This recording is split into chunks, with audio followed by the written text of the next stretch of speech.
Hey, bonjour tout le monde, j'espère que vous allez bien. Bienvenue dans une nouvelle vidéo dédiée à notre pipeline DevOps. On s'intéressait jusqu'ici à toute la partie création de rôles. On a vu lors d'une dernière vidéo comment l'organiser avec un dépôt chapeau et des dépôts pour chacun des rôles. Ce dépôt chapeau ayant vocation à gérer l'activation de chacun des rôles et les différents environnements qui vont avec l'inventory, donc l'inventaire des machines et les variables correspondantes.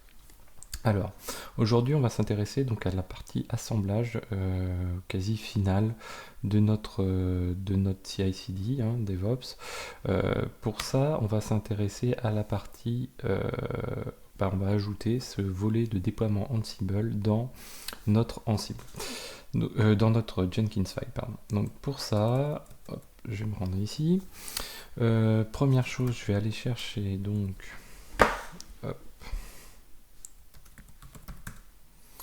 Donc dans le lien que vous avez dans la description, c'est la même chose. Donc on est sur la 47e vidéo. Et là je vais aller récupérer deux dépôts. Le deploy Ansible. Hop, je vais mettre un tiret R.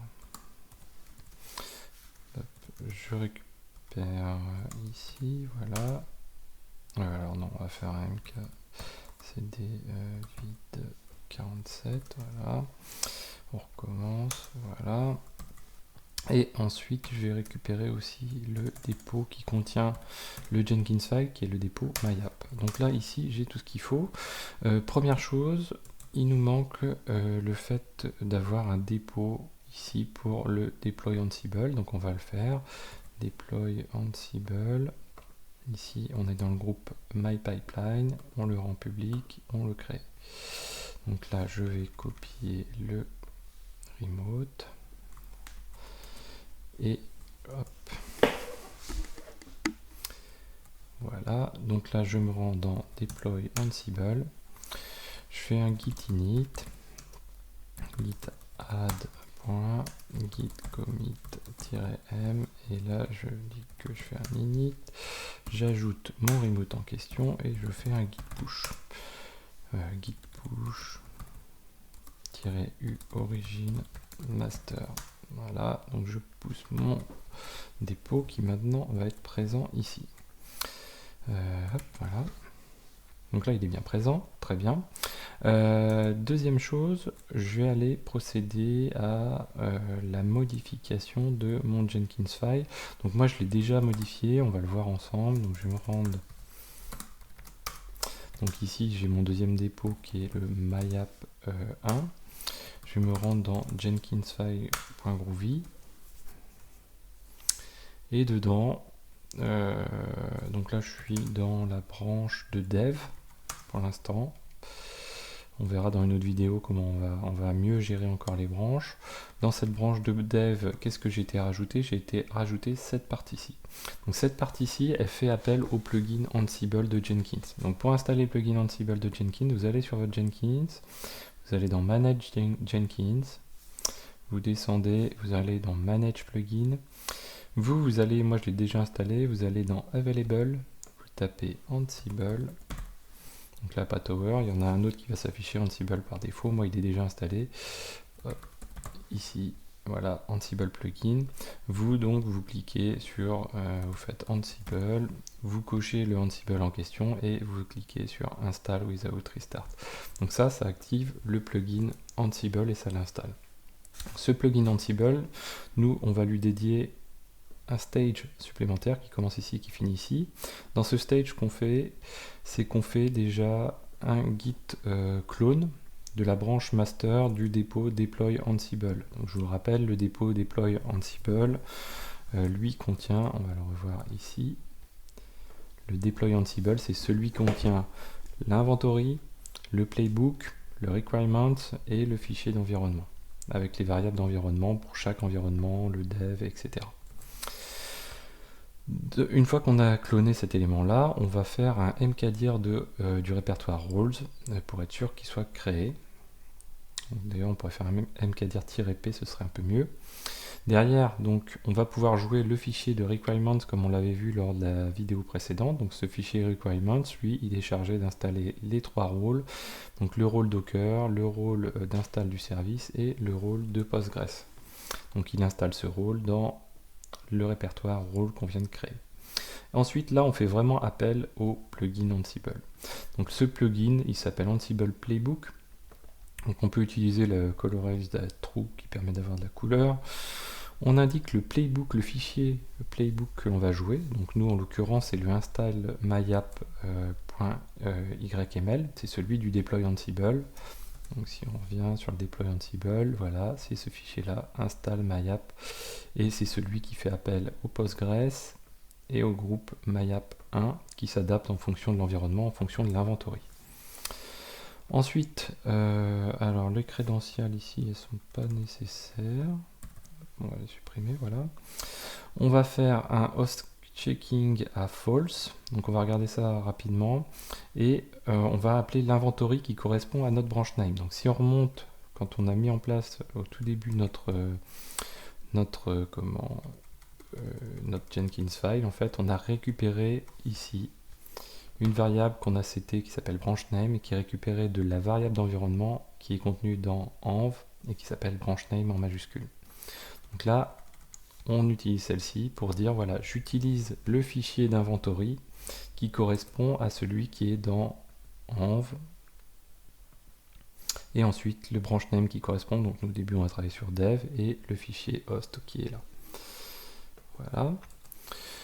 Et derrière, on va lui passer un extra vars qui est là, qui lui précise qu'on utilise le user-u, le user vagrant. Là, vous voyez que j'ai pas mis le "-k" parce qu'on va le faire cette fois-ci avec la clé SSH.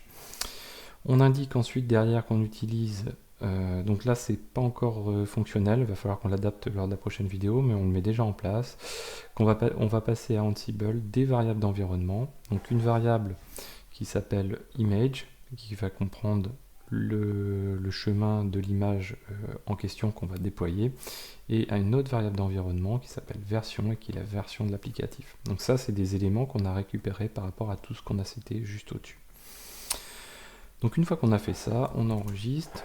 Je fais un git add de Jenkins file groovy. Je fais un git commit-m et je mets add Ansible playbook in Jenkins file. Ok, et je fais un git push. Donc là on est sur la branche de dev, on travaille que sur la dev pour l'instant. Donc là on a quelque chose de pratiquement fonctionnel, si ce n'est, là je vais me rendre ici, si ce n'est que mon Jenkins file a besoin, donc mon user Jenkins a besoin de pouvoir se connecter en SSH grâce à sa clé SSH en tant que vagrant sur les différents serveurs. Donc pour faire ça, on génère une clé SSH, donc on fait un SSH qui gen, on appuie sur entrée, hop, on a généré notre clé SSH. Hop, je check juste une chose, parce que je l'ai déjà généré avant, ouais, nickel. Donc une fois qu'on a fait ça, on va... non, je fais une bêtise, on recommence. Donc là je suis user vagrant, je vais me connecter en tant que Jenkins, je suis sur mon serveur Jenkins. Hop, voilà, je me connecte dessus. Je fais un SSH qui gen. Donc là je régénère décidément. Je me connecte en tant que user Jenkins. Sudo su-jenkins. Voilà. Donc là je suis bien en tant que user Jenkins. Hein. Ici on le voit bien. Donc là je fais un SSH qui gen. Donc est-ce que je veux écraser la clé existante? Je vais dire oui. Une passphrase, j'en mets pas, mais bien sûr il en faut une, sinon ça perd son intérêt. Et là derrière je vais réutiliser, donc je vais pousser cette clé SSH. Donc, je vais faire un SSH copy-id-i de mon point SSH et la clé publique sur le user vagrant de, hop là, mince, hop, voilà, le user vagrant de nos serveurs qu'on a là. Donc on va commencer par le serveur Postgres, qui est celui-ci. Donc là je vais le pousser ici, hein. Donc je lance ceci. Derrière il me demande le password du user vagrant pour pousser la clé, et là il me dit qu'il l'a bien rajouté. Ensuite je fais la même chose pour l'environnement de dev. Donc c'est là, .3, l'IP à la fin.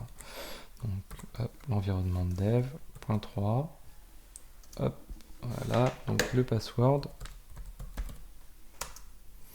Donc là la clé a bien été rajoutée.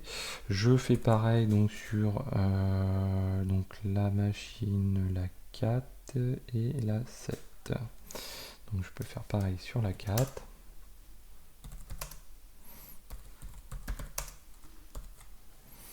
Et je fais pareil sur la 7, on a dit. Voilà. Ok. Donc là, on est prêt. On a notre user qui est prêt également. Donc ce qu'on va faire, on va se rendre sur notre job qu'on avait déjà créé. On se rend sur la partie dev. Et là, on va lancer le build maintenant. Hop, voilà, donc c'est parti. Donc il va rejouer toute la partie habituelle, le run de Postgres en local, le git checkout, les tests. Il va builder le jar avec le Maven. Il va créer ensuite l'image, la pousser ensuite vers la registry.